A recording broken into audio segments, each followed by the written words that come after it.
Hi again, everybody. This is the Bricks and Bleachers podcast. All things Chicago Cubs in under 10 minutes. In the moments ahead, we're going to take a look at the Cubs' successful series this week in Los Angeles. Latest on some Cubs injuries, the postseason race, and a look around the majors with our This and That segment. The Chicago Cubs are in Denver tonight to kick off a 3-game weekend series with the Colorado Rockies. Cubs have won 11 of their last 13 road games. In fact, they just took 2 of 3 against the Dodgers in Los Angeles. Run production has been key. It's been very high for the Cubs, 8 runs per game in Los Angeles. And with Colorado on deck, you have to think that the Cubs are going to put up a lot of runs this weekend. Cubs put up 10 runs Monday night. Third time in 10 games in September of the Cubs scoring 10 or more. Cubs needed a 5-run 8th inning Tuesday night to score a comeback win 6-3 on Tuesday. Ending of that game highlighted by a PCA home run robbing catch. Also, a scary situation in the 9th inning with Porter Hodge needing medical attention while he was on the mound. After a couple-minute respite, he was able to regain composure and close out the game. Most importantly, medical teams say he checked out okay. It appeared that he was suffering maybe from some chest pain, maybe some trouble breathing, kind of put you in the mind of a possible panic attack. They haven't said specifically. There's no reason to speculate.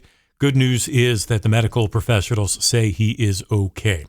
Wednesday night, Cubs could not complete the sweep, falling 10-8. The bullpen got plenty of action. Jordan Wicks only made it through 3 innings, and even that seemed unlikely early on.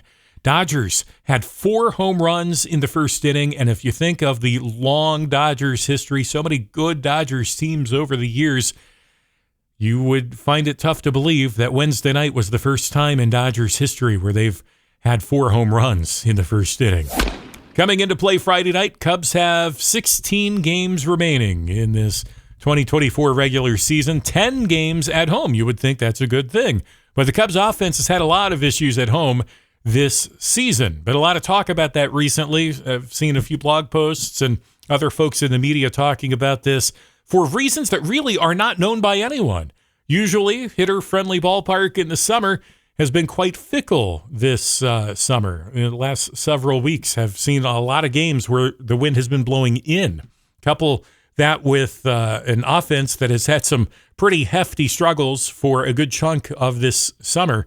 You end up with a team that has not had really a home field advantage. That said, despite their struggles, they do have a winning record at home, and hopefully as the Cubs offense has come alive in recent weeks, they'll finish the season on a high note, try to flip the script with some of the reverse split stats at home, again with 10 of 16 at home to close out the year. Cubs find themselves currently 4 games over 500, 75 and 71, 5 games out of the 3rd National League wildcard spot. I've said previously, it's scoreboard watching season. We know the Cubs have to do their part by winning a lot of games, also need some help, hoping that the Braves will stumble a bit. And they have. In fact, the Mets are now the team in possession of that 3rd National League wildcard. Mets have a tough road ahead, however. 17 games left for the Mets. Only 3 are against a team not contending for postseason play. That's the Washington Nationals. The Mets have the Phillies, Braves, and Brewers to contend with. The Braves, meanwhile, have 9 games remaining against postseason contenders. So the Cubs have the advantage from a schedule standpoint, but again, probably too little too late. 5 games out with 16 games to go for the Cubs. Fangraphs currently showing just a 1.1% chance of October baseball for the Chicago Cubs. Time for our This and That segment. Look at news and notes from around Major League Baseball. A bizarre story came out on Thursday. Minnesota Twins releasing minor league catcher Derek Bender. Team says he was tipping pitches in the game last week that knocked his team out of playoff contention. It's being reported he told batters the specific pitch that was about to be thrown. He also reportedly told teammates he was eager for the season to be over. His season is now over. They continue to play for a few more games, however.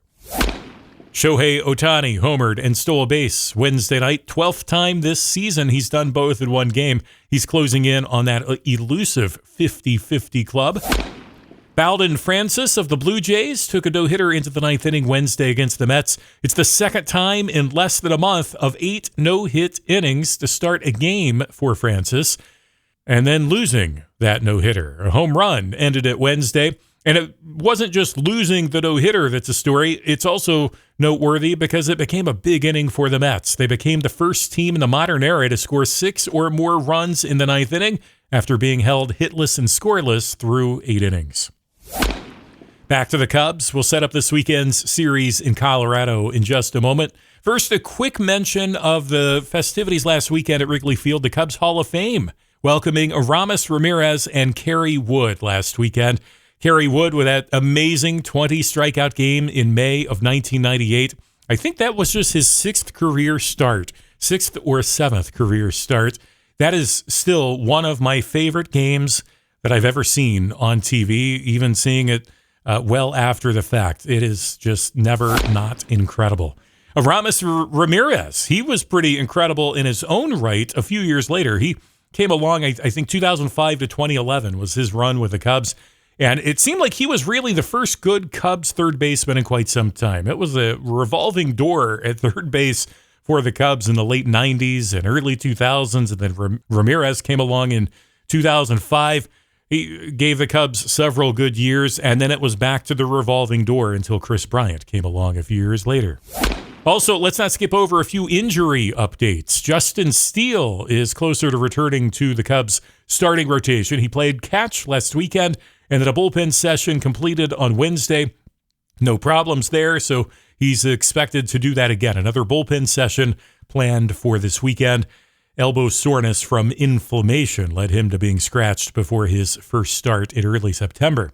Hayden Wesneski is working to return this season, coming back from a forearm strain. He's scheduled for his 3rd rehab appearance with AAA Iowa on Saturday. And more bullpen help, too. Jorge Lopez has not had any setbacks. He could be ready to be activated in a couple days when his IL stent expires. And Julian Merriweather could be a rehab appearance or 2 away from returning as well.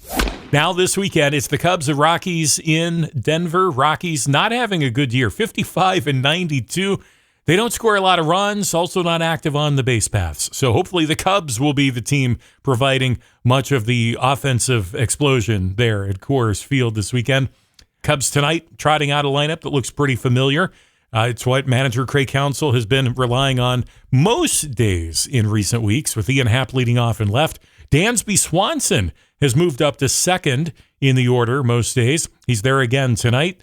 You got Suzuki DHing and Bellinger right behind him in right field. Isaac Paredes at third, Michael Busch at first, then Horner, PCA, and Miguel Amaya going 7, 8, and 9. Javier Assad, the start tonight for the Cubs. He's 7-5 on the year. What stands out to me is he's eating innings recently.